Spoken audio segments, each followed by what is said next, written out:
I'm Liz Faublas, and this is Currents. As prayers worldwide are offered for the girl from Pakistan, remarkable news about her health from the hospital. A remarkable night in New York with the president, the governor, and the cardinal. A good time was had by all. And our Bishop of Brooklyn takes us into the deep.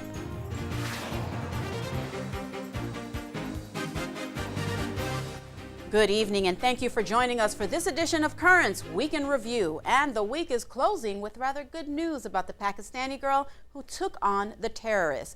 Prayers from all over the world are being offered for the recovery of Malala Yousafzai, including at this service last night in Stockton, California.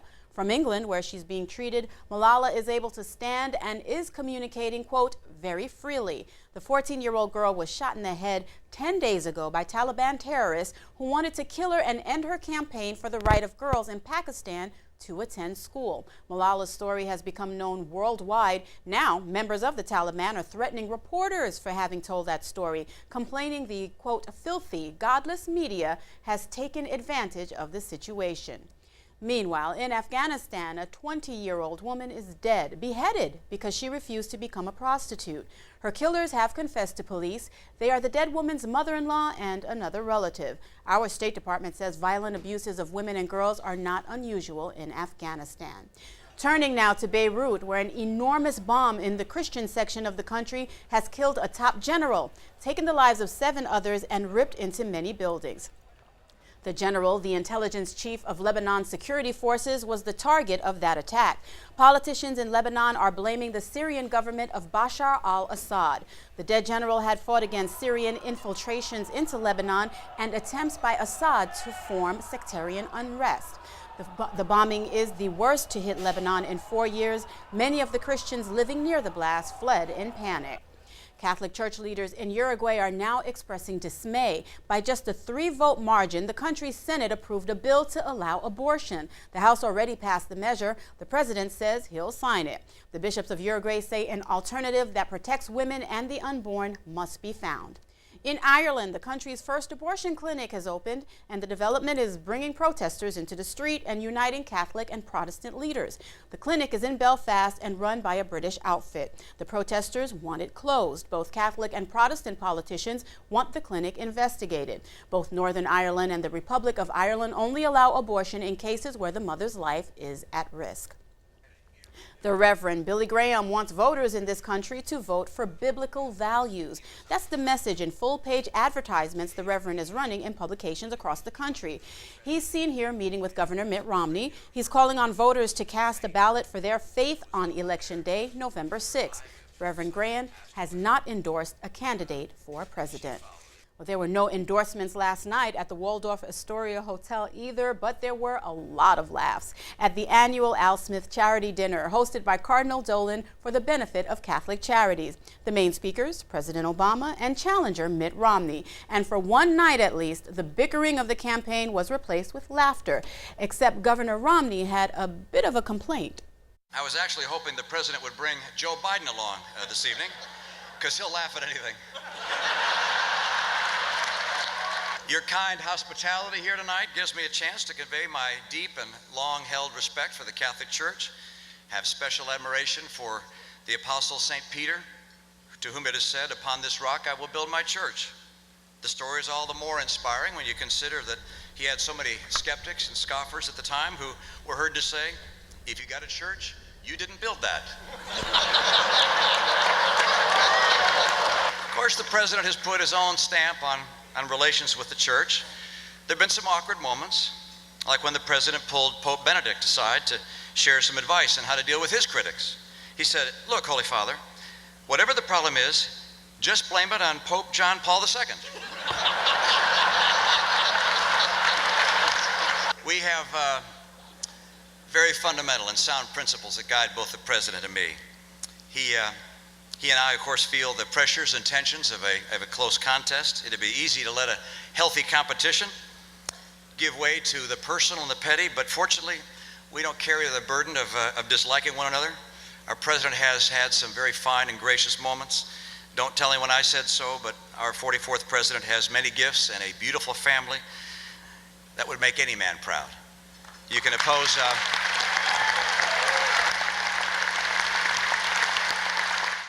Well, President Obama then took to the microphone. Right at the start, he had a question.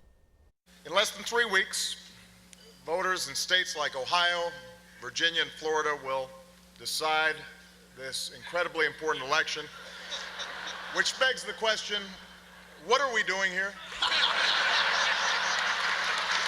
This is the third time that Governor Romney and I have met recently.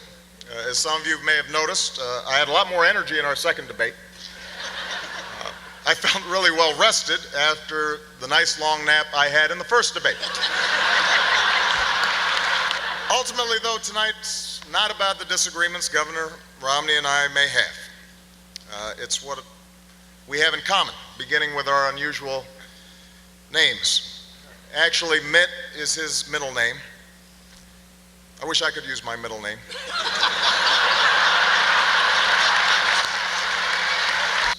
And it says something about who we are as a people that in the middle of a contentious election season, opposing candidates can share the same stage. People from both parties can come together.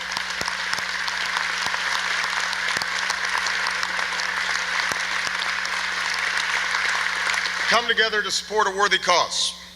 And I particularly want to thank Governor Romney for joining me because I admire him very much as a family man and a loving father. And those are two titles that will always matter more than any political ones. Well, then the evening's host stepped forward. Cardinal Dolan had returned to New York from Rome and his duties at the Synod of Bishops just in time for the dinner. He also brought a message.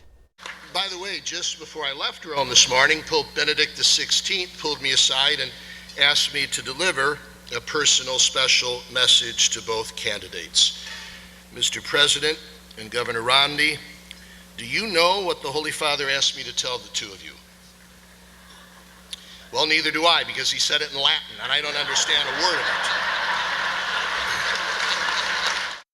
The Cardinal then reflected on the true purpose of the Al Smith dinner to help those in need, the people without, the people whom Al Smith himself called the uns. Then the Cardinal prayed. Here's my closing benediction, simple but heartfelt this evening. God bless the memory of Al Smith. God bless those uns. God bless the Al Smith Foundation in this Archdiocese of New York, which continues his brave solicitude for those uns. God bless all of you for helping them this evening. God bless our two candidates. God bless America. And thank God for this great evening. Good night and God bless. Thank you.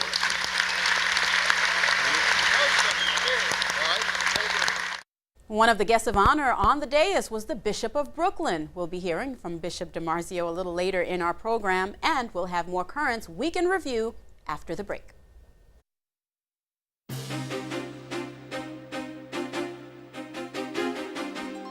Welcome back to Currents Week in Review. The freedom to express our religion has been a hot news topic this week, and now some cheerleaders in Texas are applauding a judge's decision to allow them to use the Bible at football games. The cheerleaders had been displaying biblical verses on big banners at the games. The team's players would run through the banners to take the field, and the signs were used to lead cheers from the fans. School officials ordered the players and cheerleaders to stop, but a judge has reversed that decision. The student's lawyer reacted to the news. Students and teachers do not shed their constitutional rights to free speech when they walk through the schoolhouse gate. So if you're in the hallway between classes or you happen to be on a football field and you're a student, you're still an American citizen. You don't shed your rights to free speech. The judge says the cheerleaders can display the signs until a trial next year.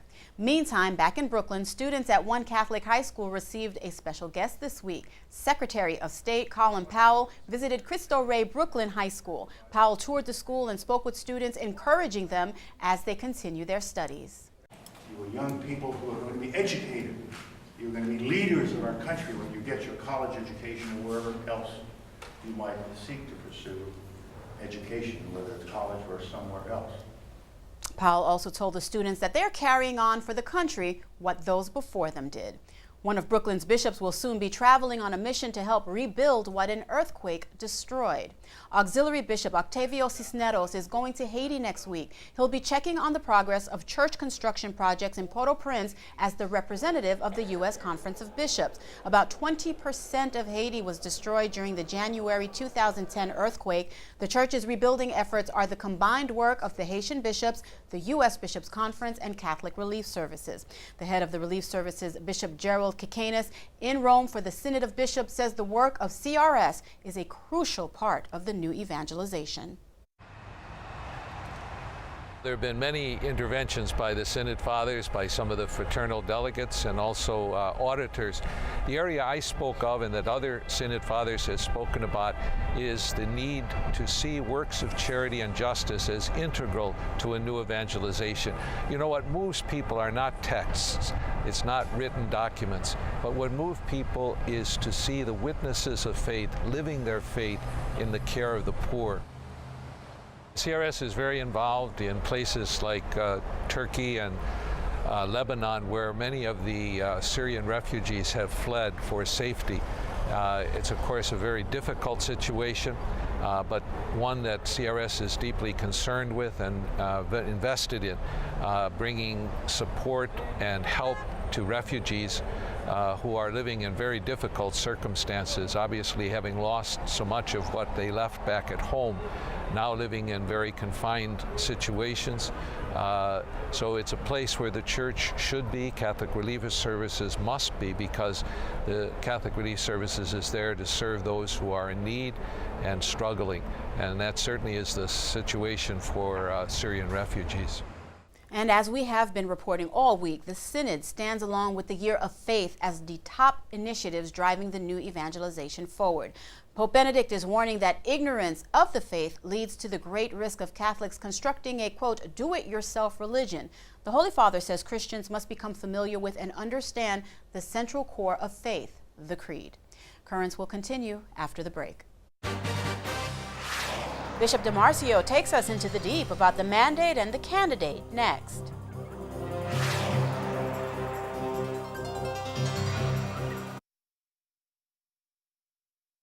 Much of this week's news focused on Election Day, now a little more than 2 weeks away. The debates and, of course, last night's Al Smith dinner. Bishop DiMarzio was a guest of honor last night, and in tonight's Into the Deep, our news director, Ed Wilkinson, began by asking the bishop about the dinner. Bishop DiMarzio, thanks for being here again. Okay. Last night was a big night here in New York City, and we were at the Al Smith dinner. Both Right. presidential candidates were there, and you had a pretty good seat there. Very good seat. I could see the back of both of their heads. Did you get a chance to talk with the president and with Governor Romney? Well, we shook hands, hello, but that was about it. Now, it's meant to be a lighthearted night, Yes. a lot of jokes. And what do you think of their remarks? Do you think they pretty much kept it humorous? I and think light? they did. I think they had a good opportunity to be civil in a way. That's very important, I think, in our society, that there's some civility. It's a very heated campaign, very contentious one. So it was maybe a respite in the midst of a difficult situation. One of the comments I thought was really telling was Romney said he was looking forward to the headlines of the morning saying that the Catholic Church embraced Obama and Romney ate with the rich people. So, I think I don't know I didn't follow too much what the aftermath was, but the media has not been very supportive or even-handed, I think, in this case. Well, they had some good lines, I have to say that. did. Now, some people, some Catholics objected to the fact that the president was even invited because he's been a very pro-abortion president, and the HHS mandate we have a disagreement with. What do you think? Is it good to invite him to come to these things? Well, even people objected that I would go to it. I got letters on that. The point is that this is a tradition that presidential candidates have been invited. I think the issue a little bit is that they're not Catholic. If they were Catholic, it would be a more difficult decision to make. Right. And we invite people not because we agree with them, but this is an opportunity in a very non-political way to bring some.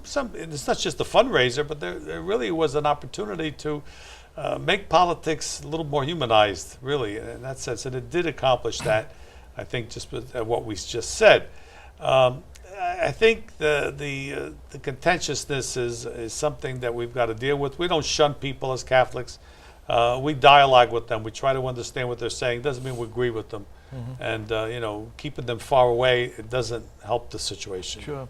Because we're in dialogue with the Vice President of the United States, who doesn't seem to be getting the message. He had a couple of things. He's got the facts right. We know that. We have a problem with his HHS mandate and the way he spoke in the debate last week. He said that this is not going to affect Catholic institutions. Fact or not fact? I had my article here from the Put Out into the Deep, and he said this is a fact. This is a fact. Said it twice with such conviction that you kind of would believe him, but he's wrong. The next day, the USCCB came out clarifying it that the HHS mandate is a very narrow exemption, and that the very institutions he named, like Mercy Hospital, Georgetown Hospital, would not be covered by this mandate. In fact, the diocese is not covered because we serve non-Catholics in almost all of our institutions. So they're really, are downplaying our problem, not in a certain sense telling us that we're silly or we're exaggerating. The fact is that it is a problem, and we don't have the solution yet. Something else that Vice President Biden said, he said he's a practicing Catholic, and he said it means a lot to him, his faith, and he agrees with the Church's position on abortion. But he said he would not impose his faith on somebody else in his role. Right. Is that a Catholic position for a politician to take? Well, it's not. I think one of the best phrases that clarifies that is Blessed John Paul II. He said, the Church never imposes, it proposes. In a democratic society, it's exactly what we do. We propose what we believe to be the truth, and then you argue it out in the democratic process. But you're trying to get to the truth is what we're talking about, not just my belief. Clearly, I think Ryan would clarify, he believes that abortion is wrong not because of his faith, but because of science. And he explained that a bit. The other side of it is that in a democratic society, you try to argue things out, compromise, and find common ground. There was the exceptions that Ryan made were allowable in a sense, exceptions to abortion. Some purists would say he's not really pro-life. He's leaving exceptions for rape or incest. But again, the Holy Father John Paul II, in his encyclical on the Gospel of Life, says that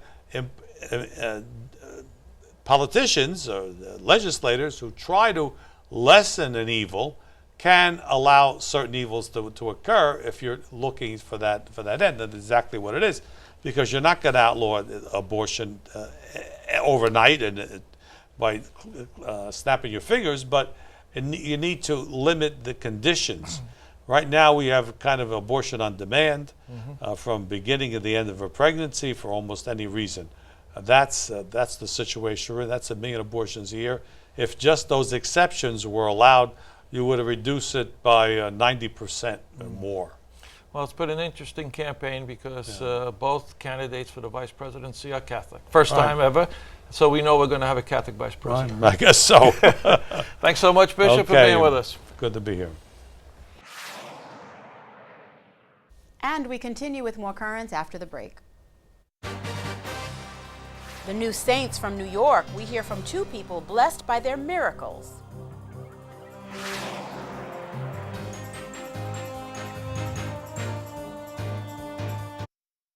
Welcome back. Throughout this week, we have been counting down to Sunday, the day Pope Benedict canonizes 7 new saints, including 2 women with roots right here in New York. But there are other sainthood developments to tell you about. Pope John Paul I is one step closer to being canonized. All of the documents about his life and deeds have been presented to the Congregation for the Causes of Saints, putting into full motion the process that could lead to sainthood. The presentation was made to coincide with the 100th anniversary of John Paul I's birth. And another commemoration of the Holy Father was held here in our diocese. Several experts and the Pope's niece gathered in Queens, and we were there too. We're in the Immaculate Conception Center in Douglaston. We're going to start the second and last day of the Pope John Paul I Centenary Conference. And it's called the true Pope John Paul I because we're trying to strip away these myths and misunderstandings about his life and his death. Ever since I was little, every time I would visit my cousins in Vittorio Veneto, they'd have pictures of John Paul I, and I wondered, why do they have this Pope on the wall? And after time, I learned more about him, and when I entered the seminary, I started to try to read his writings and hope I would become a priest, half the priest that he is. The sad and tragic thing in America is that people remember the brevity of his pontificate and the sudden death, as well as all of the rumors and conspiracy theories that deal with the passing of the Pope. Pope John Paul I is becoming a folk hero for all the wrong reasons to certain people. And they're able to do this because there's a vacuum. They're making up a pope for themselves who didn't exist, and they don't know the real person because nobody has told them. That's not what we should remember. We should remember here an extraordinary man who the world understood to be very humble and meek. And yet what I think very few people understand is that throughout his career, he demonstrated time and again that he was a very decisive man, that he was willing to take unpopular positions on things, and that he was very, very firm in his convictions and his beliefs, and he never compromised those. Sapeva godere anche di tutte le belle cose della vita, sapeva godere di un bel paesaggio, della natura, di un bel pezzo di musica, un buon film. C'era una persona che sapeva veramente apprezzare ciò che era bello e soprattutto cercare il positivo dappertutto, anche nelle situazioni più difficili. Some of the things that in the popular imagination, in England at least, John Paul II takes credit for, I think actually stem from John Paul I. The simplification of the papal style, doing away with the sedia gestatoria, this kind of thing. It doesn't sound very much now, but at the time it was quite revolutionary. Someone once said that Pope Luciani smiled more in 5 minutes than Paul VI had in 15 years. Il suo sorriso era proprio un'espressione dell'amore verso gli altri, un modo per accogliere gli altri con affetto. Per me è stato il mio secondo padre e quindi è come se fosse morto non uno zio ma un padre. Now, as I mentioned, two of Sunday's saints are rooted in New York. Blessed Marianne Cope was born in Syracuse and went on to help lepers in Hawaii. And Blessed Kateri, the Lily of the Mohawks, worked with Native Americans in upstate New York. On Sunday, the word saint will replace blessed before their names. But before that could happen, miracles had to be credited to the intercession of the holy women. Catholic News Service caught up with two miracle recipients. On the eve of Pope Benedict's canonization of 7 new saints, including 2 from North America, 2 pilgrims to Rome spoke with Catholic News Service about their experiences of miraculous healing. Jake Finkbonner suffered from a form of flesh-eating bacteria. Kateri truly did intercede. I wouldn't be here without her. I remember reading that many of the children in her tribe teased her because of her faith, but she continued to praise God, and she made her own rosaries, and she did everything that she could to keep praying for God. The boy's father, Donnie Finkbonner, heard stories about Kateri during his own boyhood. You know, when my mom told us this story, I think it was something that you have pride over, you know, somebody that was, 300 and some years before, her story's still being told. And I think it's come full circle now, you know, with the Jake's miracle. And, you know, we're here in Rome looking at, you know, history and all the things that this place, you know, being so special, and all the things that are here. Sharon Smith suffered from disease of the pancreas and nearly died of an infection. I just thank Mother Marianne, and I thank the Lord that I'm here. She did a lot for the Hawaiian people who had leprosy, and I think people ought to look at her now and know and believe that miracles really do happen. So I believe in miracles. I just thought I'd never be one. And now she is, thanks to soon-to-be Saint Marian Cope. Well, thank you for joining us. Please remember, if you have a question for Bishop DiMarzio, email us. The address is currentsny@desalesmedia.org. We may use your question on an upcoming Into the Deep interview. Again, our email address there is currentsny@desalesmedia.org. That is all for tonight's show. For all of us here at Currents, I'm Liz Faublas. We leave you with more images of our saints from New York. Thank you for watching and have a good night.